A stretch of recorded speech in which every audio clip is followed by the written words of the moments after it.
அனைவருக்கும் வணக்கம். நான் உங்கள் ஜெயமேனுகோபால். உங்கள் ராசிநாதன் எப்படி இருக்கிறார் அப்படிங்கிற தலைப்பில் நம்ம பேசலாம். பொதுவாக ஒரு ஜாதகத்தில் ராசிநாதன் அப்படிங்கிறவர் எப்படி இருக்காருன்னு பாருங்கள். ராசிநாதன் ஒரு ஜாதகத்தில் வலுவாக ஆட்சியாக உச்சமாக மூலத்திரியோன வீட்டிலோ நட்பு வீட்லேயோ வந்துட்டாருன்னா அது ரொம்ப நல்லது. ஏன்னு கேட்டிங்கன்னா, ராசி அப்படிங்கிறது உடல், லக்னம்ங்கிறது உயிர். ஒரு ஜாதகத்தில் லக்னத்துக்கு ராசிநாதன் 6, 8, 12 கூட மறையலாம். ஆனால் லக்னாதிபதிக்கு ராசிநாதன் 6, 8, 12 மறையக்கூடாது.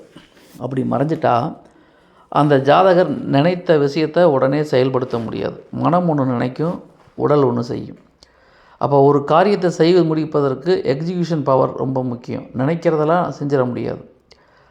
அப்போ ஒரு ஜாதகத்தில் உங்கள் ராசிநாதனானவர் லக்னத்துக்கு பாதிக்கப்பட்டாலும் லக்னாதிபதிக்கு பாதிப்பு இல்லாமல் இருந்தால் நிச்சயமாக எந்த செயல் செய்தாலும் ஜாதகருக்கு நல்ல பலனை தரும். இப்போது லக்னாதிபதியும் ராசி அதிபதியும் ஒரு ஜாதகத்தில் கேந்திர திரிகோணங்கள் இருக்கலாம்.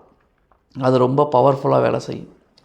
அதே சமயத்தில் லக்னாதிபதியும் ராசி அதிபதியும் எப்பொழுதுமே ஒருவருக்கொருவர் பாதகஸ்தானத்தில் இருக்கக்கூடாது. அதையும் பார்க்கணும். அப்போது நம்ம கவனித்து பார்க்க வேண்டிய விஷயம் என்னென்னா, உங்கள் ராசிநாதன் லக்னத்துக்கு பாதிக்கப்பட்டாலும் லக்னாதிபதிக்கு பாதிப்பு இல்லாமல் இருக்க வேண்டும். லக்னாதிபதியும் ராசிநாதனும் ஒருவருக்கொருவர் 6, 8 இல்லாமல் இருக்கணும். ஒருவருக்கொருவர் கேந்திர திரிகோணங்கள் இருக்கணும். இந்த அமைப்பில் இருந்தால் நிச்சயமாக அது ஜாதகருக்கு நல்ல ஆரோக்கியத்தை தரும், நினைத்ததை செய்து முடிக்கக்கூடிய வல்லன்மையை தரும் என்பது எல்லாமே பொதுவான தகவல் தான்.